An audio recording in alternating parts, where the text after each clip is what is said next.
नमस्कार दोस्तों। साल की सबसे महत्वपूर्ण रिटर्न, साल की सबसे बड़ी रिटर्न और साल की सबसे आखिरी return GSTR 9 annual return GST portal पर एनेबल हो चुकी है 2024-2025 फाइनेंशियल ईयर के लिए। तो हम आ चुके हैं जीएसटी पोर्टल पर। यहाँ पे आप देखोगे फाइनेंशियल ईयर 24-25 इसकी एनुअल रिटर्न जो है पोर्टल पे एनेबल हो चुकी है। कहाँ से आना है? सर्विसेज में आना है, रिटर्न में आना है। रिटर्न में आपको ऑप्शन मिलेगा एनुअल रिटर्न का। यहाँ पे आप क्लिक करोगे तो आपके पास फाइनेंशियल ईयर 24-25 की जीएसटी एनुअल रिटर्न आ चुकी है। सर आज की वीडियो में हम क्या सीखने वाले हैं? आज की वीडियो में हम सीखने वाले हैं कि 2024-25 के फाइनेंशियल ईयर की जो जीएसटी 9 पोर्टल पे आई है इसमें क्या कुछ बदलाव है, मतलब क्या कुछ चेंजेस हैं, और साथ के साथ एक ओवरव्यू लेंगे पूरे जीएसटी 9 का कि किस टेबल में आपको कौन सी फिगर को मेंशन करना होता है, उसके पीछे का लॉजिक क्या है। ठीक है, तो यहाँ पे हमने 24-25 की फाइनेंशियल ईयर के लिए क्लिक करा और 24-25 की फाइनेंशियल ईयर की यहाँ पे एनुअल रिटर्न हमारे सामने आ गई। सबसे पहले आप देखो, नोट पढ़ो यहाँ क्या लिखा है। Annual return in form GST 9 once file cannot be revised. पहली बात तो ये वार्निंग समझ लो। दूसरा क्या लिखा है जो कि बहुत महत्वपूर्ण है, computation of ITC has been made based on GSTR 1 IFF GSTR 5 filed by your corresponding supplier up to 30th November 2025। GSTR 1 IFF GSTR 5 filed after the updation date will be covered in next updation. मतलब क्या है? मतलब ये है कि भैया पिछले साल की गलतियों की आप रिपोर्टिंग करंट फाइनेंशियल ईयर में 30 नवंबर तक कर सकते हो। कुछ लोग कहते हैं कि जीएसटी एनुअल रिटर्न बहुत जल्दी आई नहीं, अभी तक नहीं आई। उसका रीजन ये है, क्या रीजन है कि आप मान लो अभी हम यहाँ पे एज्यूम करते हैं 24-25 फाइनेंशियल ईयर 24-25 की कोई भी आप लायबिलिटी या आईटीसी आप कब तक डिक्लेयर कर सकते हो या क्लेम कर सकते हो? 30 नवंबर 2025 तक। तो यहाँ पे मैसेज का मतलब क्या है? यहाँ पे मैसेज का मतलब ये है कि ये जो एनुअल रिटर्न जो आप देख रहे हो इसके अंदर जो आपके पास आईटीसी का जो डेटा आएगा जीएसटीआर 2B से, क्योंकि हो सकता है आपके सप्लायर ने पिछले साल की मतलब 24-25 रिटर्न हो सकता है अप्रैल में दिखाई हो, मई में दिखाई हो, जून में दिखाई हो, जुलाई, अगस्त, सितंबर इस साल के 30 नवंबर तक दिखाई हो। और आज की तारीख में अभी हम कहाँ खड़े हैं? 13 अक्टूबर में खड़े हैं।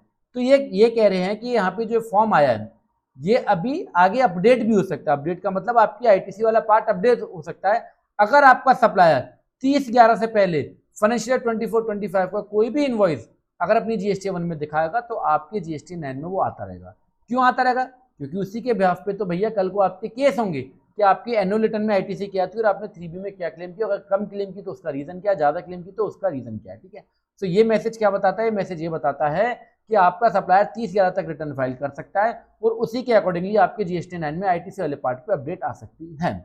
चलो जी, क्लिक करते हैं। ड्यू डेट क्या है सर?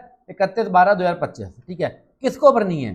किसको भरनी है? ये एक महत्वपूर्ण मुद्दा है कि भरनी किसको है। जिसका टर्नओवर 2 CR से ज्यादा है, ग्रेटर देन, अच्छा ग्रेटर देन तो छोड़ो, पहले बोलो कि 2 CR से अगर कम है, 2 CR से कम है अगर टर्नओवर तो क्या है? ऑप्शनल है। ठीक है, 2 CR से ज्यादा है पर 5 CR से कम है तो जीएसटीआर 9 मैंडेटरी है। ठीक है, एंड जीएसटीआर 9C ऑप्शनल है। ठीक है, और अगर 5 CR से ज्यादा है देन जीएसटीआर 9 एंड 9C दोनों मैंडेटरी है। ठीक है, तो एक ये कहानी खत्म हो गई आपकी, एक ड्यू डेट वाली कहानी खत्म हो गई, एक अपडेशन वाली कहानी खत्म हो गई। अब प्रिपेयर ऑनलाइन पे क्लिक कर दो। क्लिक कर दिया भाई साहब। ठीक है, यहाँ पे लिखा आ गया अगर नील की फाइल करनी है यस करो, नहीं करनी तो मत करो, क्योंकि जब ऑप्शनल है 2 CR तक तो नील की फाइल क्यों करेंगे। ठीक है, तो यहाँ पे आपने नो करके इसको कंटिन्यू कर दिया। अब देखो भैया, अब यहाँ पे क्या लिखा हुआ है, अब यहाँ भी पढ़ते चलो। बहुत जो महत्वपूर्ण पॉइंट है, हालांकि ये पॉइंट 23-24 की एनुअल रिटर्न में भी आ गया था। क्या लिखा है? GSTR 8A has been updated to include invoicing pertaining to the current financial year that appear in GSTR 2B for the April to October period of the subsequent financial year based on the filing of the relevant GSTR 3B return provided GSTR 9 has not yet been filed. Please re-download the table 8A document to access the update record. मतलब ये है कि भैया यहाँ पे जो data आ रहा है वो जीएसटीआर 2B के हिसाब से आ रहा है आपके 8A के अंदर, और आप अपने रिटर्न फाइल करने से पहले एक बार 8A को अपडेट जरूर करके देख लें। मतलब 8A कौन सा है? 8A कॉलम आपका ही है। 8A में फाइनेंशियल ईयर 23-24 से पहले आईटीसी कहां से आती थी? पहले आईटीसी आती थी 2A से। अब आईटीसी कहां से आती है? अब आईटीसी आती है 2B से। सर क्यों? क्योंकि अब 2B को इतना रिफाइन कर दिया गया है और अभी अक्टूबर से और रिफाइन कर दिया गया है। अब आईएमएस को ही रिफाइन कर दिया गया है, मतलब आईएमएस से 2B में वही डेटा आएगा जो आपकी 3B से मैच करना चाहिए। तो 8A के अंदर जो ITC आ रही है वो कहाँ से आ रही है, 2B से आ रही है। 8A क्या होता है, पूरे साल में जो आपने रजिस्टर्ड टैक्स पेयर से जो भी गुड्स एंड सर्विसेज को परचेज करा है वो उसकी रिटर्न आपके रजिस्टर्ड सप्लायर ने फाइल किया, तो वो सारा का सारा डेटा आपके 8A में आएगा। तो यहाँ पे एक अपडेट क्या है कि 8A में जो डेटा आता है 2B से आता है, हालांकि ये अपडेट फाइनेंशियल 23-24 के अंदर आ गई थी, ठीक है। एक मेजर टेबल हमको यहाँ पे देखने को और मिल रहा है, download table 12 of GSTF 1 GSTF 1A HSN detail. अच्छा पहले तो ये समझो GST एनुअल रिटर्न है क्या।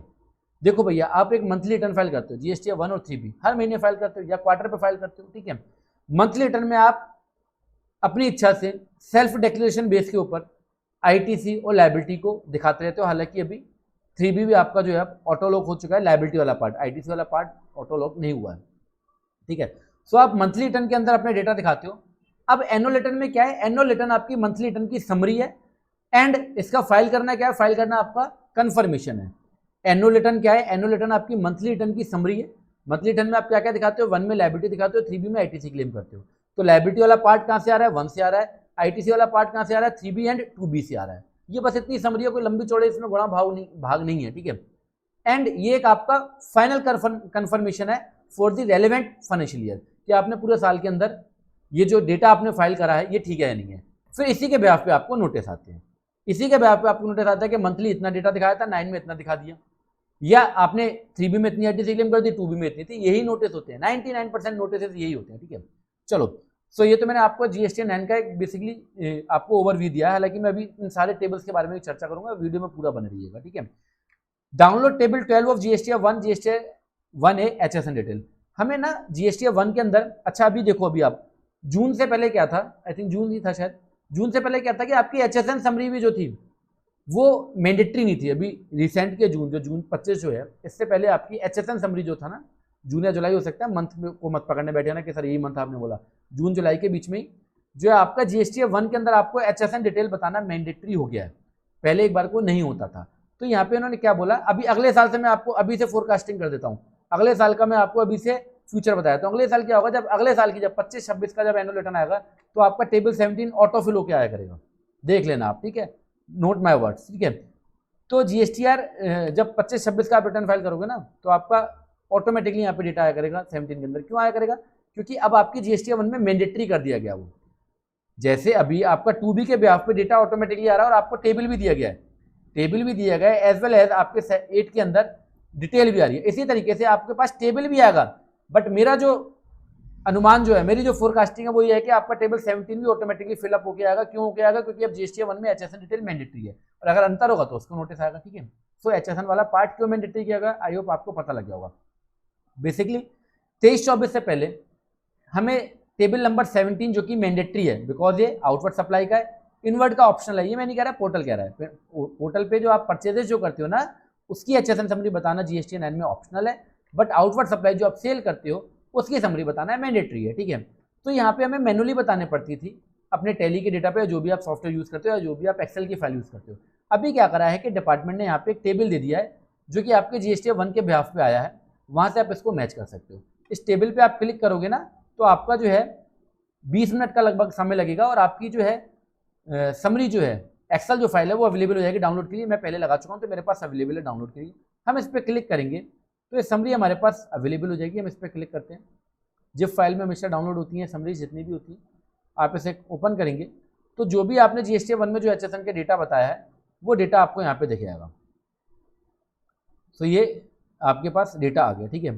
सो जो भी मैंने सेल बताई है, तो बेसिकली मतलब क्या है, मतलब ये है कि जो आप टर्नओवर डिक्लेयर कर रहे हो, जो आप GST 9 के अंदर जो टोटल टर्नओवर डिक्लेयर कर रहे हो ना GST 9 में, ये एक बार तो अच्छा समरी को देख लो, ये आपके proper HSN code wise UQC quantity taxable value जो भी कुछ आपने दिखाया था डेटा उसके बिहाफ पे आपका GST 9 बन के आ चुका है, ठीक है। GST 9 का आपका HSN समरी आ चुका है, ठीक है। इसका लॉजिक क्या है, इसका मोटिव क्या है, इसका विजन क्या है? इसका विजन ये है कि जो टेबल 17 में जो आप HSN समरी दिखा रहे हो ये आपके टर्नओवर से मैच होनी चाहिए। टोटल टर्नओवर आपका कहाँ पे होता है, टोटल टर्नओवर आपका यहाँ पे होता है, ठीक है। ये जो टोटल टर्नओवर है ना, जैसे कि अभी हमारे केस में 10,08,10,909 रुपए है, HSN समरी भी इतने रुपए की होनी चाहिए, ठीक है। तो यही इसका मोटिव है, ठीक है। सो एक अपडेट 8A के अंदर डेटा आ रहा है 2B से, ये वाला अपडेट आपको बता दिया। GST 9 का आपको मैंने थोड़ा सा ओवरव्यू बता दिया। अभी एक और जो मेजर अपडेट आया है वो जरूरी था, क्योंकि ऐसा ना इन्हें कुछ समय बाद रियलाइज हुआ कि GST हमें किन किन पे कम करना है। अभी इन्हें रियलाइज ये भी हो रहा है कि हमें एनुअल रिटर्न किस तरीके से भरवाना है, ठीक है। तो अभी इन्होंने क्या करा, जो आपका टेबल जो 6 है, जो कि आईटीसी का टेबल है, यहाँ पे आईटीसी कहाँ से आती है, यहाँ पे आईटीसी आती है आपके 3B से, आपके 3B से आती है, थोड़ा ध्यान से समझना इसको, ठीक है। आईटीसी कहाँ से आती है, 3B से आती है। अच्छा ये मैं नहीं कह रहा, हेल्प में क्लिक करा करो, हमेशा फॉर्म को भरने के लिए हेल्प का ऑप्शन होता है, यहाँ पे लिखो, यहाँ पे क्या लिखा है, टेबल 4A से डाटा आउट किया आ रहा है 3B में, ठीक है। और सब जगह आपको ये दिखेगा टेबल 4A से डाटा आउट किया आ रहा है 3B का डाटा, ठीक है। तात्पर्य क्या है, तात्पर्य मैं आपको बताता हूँ। हम लोग केस करा रहे हैं अभी तक जीएसटी के, 17-18 करा दिया, 18-19 करा दिया, 19-20 करा दिया, 20-21 करा दिया, 21-22 करा दिया। अभी तक 21-22 के केस जो है वो निपट गए। अगर किसी का ASMT 10 इशू है, अगर DRC 01 है तो उसकी डेट अभी 31 दिसंबर है, ठीक है। सो हम जब केस कराते हैं तो अधिकतर केस के अंदर डिपार्टमेंट की खुद की गलती होती है, तो खुद को नहीं पता हम नोटिस क्या भेज रहे हैं। क्या गलती होती है साहब, वो ये बोलते हैं कि भैया 3B के अंदर जो है ना वो ITC कुछ और है, और आपने 4B के अंदर भी ITC कुछ और बता दी, और GST 2B में कुछ और है। अब उनको ये बताया जाए कि भैया जब हम पिछले साल की ITC इस साल के नवंबर तक क्लेम कर सकते हैं, जब हम नवंबर तक क्लेम कर सकते हैं तो हमने 3B में क्लेम करी है, और 3B में क्लेम करने के बाद वो ITC आपने 3B के 4A से उठाई है, जिसमें हो सकता है कि पिछले साल की ITC हो। आप थोड़ा बात को समझो, मान लो ये 24-25 है अभी फाइनेंशियल ईयर में, 24-25 की रिटर्न फाइल कर रहा हूँ, तो 24-25 की ITC हो सकता है मैंने अभी 13 अक्टूबर चल रहा है, और मैंने सितंबर की रिटर्न में या अक्टूबर की रिटर्न में ITC क्लेम करी 24-25 की। तो अगर जब मैं डेटा फाइल कर रहा हूँ 25-26 का, जब मैं रिटर्न फाइल कर रहा हूँ, तो उसमें हुआ क्या होगा, उसमें क्या होगा कि मेरे 3B के अंदर ITC ऐड होके आएगी। एक्सेल से समझाऊं क्या, लो एक्सेल से समझा देता हूँ एक बार, है ना, जैसे क्लैरिटी बन जाए आपकी, ठीक है। एक बार हम एक्सेल से समझ लेते हैं। लो जी देखो, अभी हम 24-25 की रिटर्न भर रहे हैं, ठीक है, और इससे पिछला साल क्या हो गया, इससे पिछला साल हो गया 23-24। अब मान लो 23-24 के अंदर मेरी एक्चुअली ITC 1 लाख रुपए की थी, पर मैंने 3B के अंदर 80,000 रुपये क्लेम करी, तो बची मेरी कितनी साहब, बची मेरी कितनी, 20,000 रुपये बची मेरी ITC, ठीक है। 24-25 में मैंने को क्या पता लगा, जब मैं 23-24 का जब डेटा फाइनलाइज कर रहा था, ऑडिटिंग कर रहा था, तो मुझे पता लगा कि भाई 20,000 रुपये की मेरे इनवॉइस 23-24 की है, पर मैं ऑडिट 24-25 में कर रहा था, तो मैंने 24-25 के 3B में क्लेम कर लिया उसको। अब 24-25 की एक्चुअली जो मेरी ITC है वो 80,000 रुपये की है, या मान लो चलो 1 लाख रुपए की है, और 24-25 के अंदर ही मैंने 20,000 की ITC जो कि मेरी 23-24 की है वो भी क्लेम कर ली। तो मैंने 3B में टोटल कितनी क्लेम करी, 3B मैंने टोटल क्लेम करी 120, ठीक है। अब आप बात पकड़ना, बात को समझना, 3B में मैंने 120 क्लेम करी, और जो GST एनुअल रिटर्न का, जो GST एनुअल रिटर्न का जो टेबल 8 है, जो मैं आपको नोटिस के कारण बता रहा हूँ, ध्यान से समझना, अगर समझ पाओ तो, नहीं समझ पाओ तो अकाउंटेंट बनने का फायदा नहीं, या तो समझो या तो मत समझो, ठीक है। तो समझना है तो ढंग से समझो, ठीक है। अब जो टेबल 8 है ये ITC कहाँ से आती है, ये 2B से आती है, ठीक है। अब इससे पहले 2A से आती थी, तो अधिकतर मिसमैचेस होते थे, अब धीरे धीरे मिसमैचेस कम होते जा रहे हैं।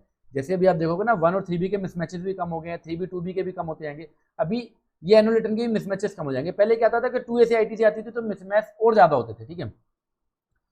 तो ये मैंने 3B के अंदर, अब जो मेरा 3B जो तैयार होगा GST 24-25 का जो 3B तैयार होगा, उसके अंदर 1,20,000 ITC आ रही होगी, ठीक है।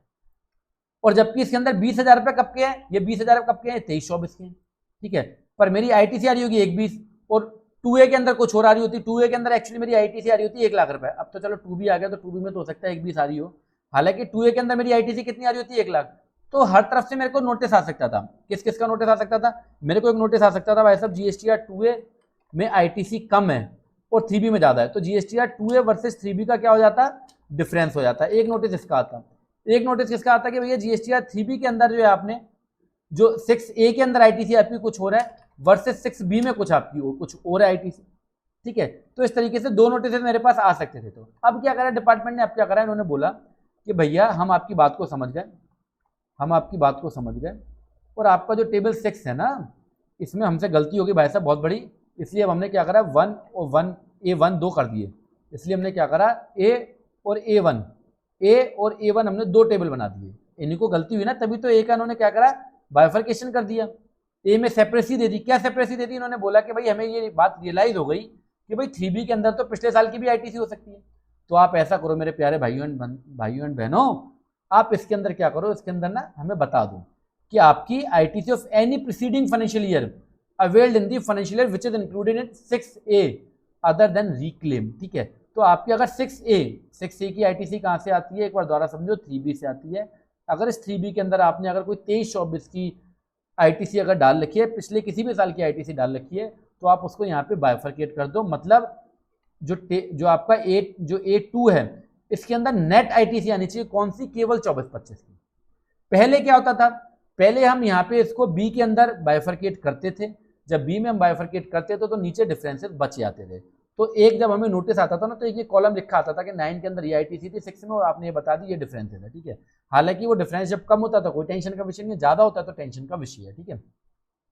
बाकी आपको टेबल 6 के अंदर बाइफरकेट करना होता है, सेपरेट करना होता है कि आपकी कैपिटल गुड्स की आईटीसी कितनी है, इनपुट्स की कितनी है और सर्विसेज की कितनी है, रिवर्स चार्जेस रजिस्टर्ड से कितना और अनरजिस्टर्ड से कितना है, ठीक है। ये आपको यहाँ पे बताना होता है, ठीक है। सो आई होप ये चीज में आपको क्लैरिटी बन गई होगी, नहीं बनी हो तो कमेंट बॉक्स में कमेंट कर देना, ठीक है। तो अब हम बात करते हैं सभी टेबल्स के बारे में। तो देखो मैं बहुत ब्रीफ में आपको कुछ ही मिनटों के अंदर सारे टेबल समझा देता हूँ। ये टेबल 4 और 5 ये लायबिलिटी का है। कहाँ से आती है लायबिलिटी, 1 से आती है। 4 किसका है, जिसपे आप टैक्स, जिस लायबिलिटी पे आप टैक्स बनता आपका या आप टैक्स पे करती हो या पेबल है, ठीक है। तो टेबल 4 के अंदर कौन सी लायबिलिटी आती है, जिसपे आपने टैक्स पे करना था, कर दिया या करोगे, ठीक है। 5 के अंदर जिसपे टैक्स पेबल नहीं है। तो 4 और 5 दोनों क्या होगा, जीएसटी 1 के टेबल होगा, जीएसटी 1 की समरी हो गई। 6 क्या है, 3B की समरी है जो आपने आईटीसी क्लेम करी, इसके अंदर एक टेबल ऐड कर दिया जहां पे आप बताओगे कि पिछले साल की कोई आईटीसी तो नहीं है तो बता दो, ठीक है। 7 क्या है, अगर आपने 3B के अंदर कोई आईटीसी रिवर्स की है तो वो 7 में ऑटोमेटिकली फैच होकर आनी चाहिए, ठीक है। 8 क्या है, 8 आपका जो है वो ये बताएगा आपको कि आपने जो अभी जो 6 और 7 जो टेबल बनाया है उसके बिहाफ पे 6B के बिहाफ पे आईटीसी यहाँ पे आ रही है, जो कि आईटीसी आपकी 2B से कम होनी चाहिए या बराबर होनी चाहिए, 2B के बराबर होनी चाहिए। क्योंकि 2B क्या है, 2B फाइनेंशियल 24-25 का है और हमने 6 के अंदर ही आपको सेपरेसी करवा दी, बाइफरकेट करवा दिया कि 6B के अंदर आप प्योर इसी फाइनेंशियल की आईटीसी बताओ जिस फाइनेंशियल की आप रिटर्न फाइल कर रहे हो, ठीक है। तो ये आपके प्रॉपर रिकनसाइल्ड होने चाहिए। और अगर आपने कोई आईटीसी पिछले साल की 3B में क्लेम कर ली, देखो दो चीजें हो गई, ये तो हो गया -1 बोले तो पिछले साल की 23-24 की, 24-25 रिटर्न फाइल कर रहे हैं, 23-24 की हो गई। अब ये मेरे साथ ऐसा भी तो हो सकता है कि भाई मैं 24-25 की एनुअल रिटर्न फाइल कर रहा हूँ और मैंने 25-26 के अंदर जाके जो है, मान लो 24-26 की एक्चुअली आईटीसी कितनी थी, 1 लाख की, मैंने 24-25 में क्लेम की 80,000 रुपए, और जब मैं 25-26 की रिटर्न फाइल कर रहा हूँ जो कि अभी करंट का फाइनेंशियल है, हो सकता है मैंने इसके अंदर 20,000 रुपए 24-25 के क्लेम करूँ, 20,000 रुपए किसके क्लेम करें, 24-25 के, तो मेरी आईटीसी कितनी हो जाएगी, 3B के अंदर बढ़ जाएगी, और 2B के अंदर जो है मेरी आईटीसी वो बढ़ी आ रही होगी, ठीक है। तो उन्होंने क्या बोला, उन्होंने ये बोला कि अगर जो आपने आईटीसी जो यहाँ पे क्लेम किया 3B के अंदर वो तो यहाँ आ गई, ठीक है। इसके अलावा अगर आपने कोई भी ऐसी आईटीसी जो 25-26 में क्लेम कर लिए तो वो भी यहाँ पे बता दो, क्योंकि जिससे 2B और 3B का डिफरेंस मिल जाएगा। मैं एक एग्जांपल के तौर पे और बताता हूँ, मान लो एक ही आइटम ले लेते हैं, आईजीएसटी ले लेते हैं। मान लो मेरी आईजीएसटी में जो 2B में आईटीसी आ रही है वो 100 रुपये आ रही है, ठीक है, और मैंने पूरे साल के अंदर जो 3B में क्लेम करी वो 80 रुपये क्लेम करी, और जो 20 रुपये बची हुई है वो मैंने 25-26 में क्लेम करी है। तो बता रहे हैं कि भैया 20 रुपये यहाँ पे बता दो, आप वो 20 रुपये यहाँ पे बता दो, इससे क्या होगा, डिफरेंसेस आपका शून्य हो जाएगा, 0 हो जाएगा। अगर हम यहाँ पे नहीं बताएंगे तो डिफरेंसेस 20 रुपीज रहेगा। मतलब क्या पता होगा, मतलब ये लगेगा कि भाई 2B में ज्यादा थी, 3B में कम क्लेम की है। अगर आपने कोई भी आईटीसी ऐसी है जो कि आपकी 24-25 की आपने 25-26 में क्लेम की है तो वो आप यहाँ पे बता दोगे। गॉट इट, कहानी क्लियर है, यस सर क्लियर है, ठीक है। सो आई होप यहाँ पे क्लैरिटी बन गई होगी। तो टेबल 6, 7, 8 किसके आईटीसी के, 6 और 7 3B से डेटा आता है, 8 आपका 2B से डेटा आता है, 9 के अंदर आपका जो आईटीसी से जो लायबिलिटी का सेट ऑफ होता है और जो आपने कैश में पेमेंट किया होता है वो आता है। ये सब ऑटोफिल होके आते हैं, इसमें कुछ भी आपको नहीं करना, सब ऑटोफिल डेटा है, ठीक है।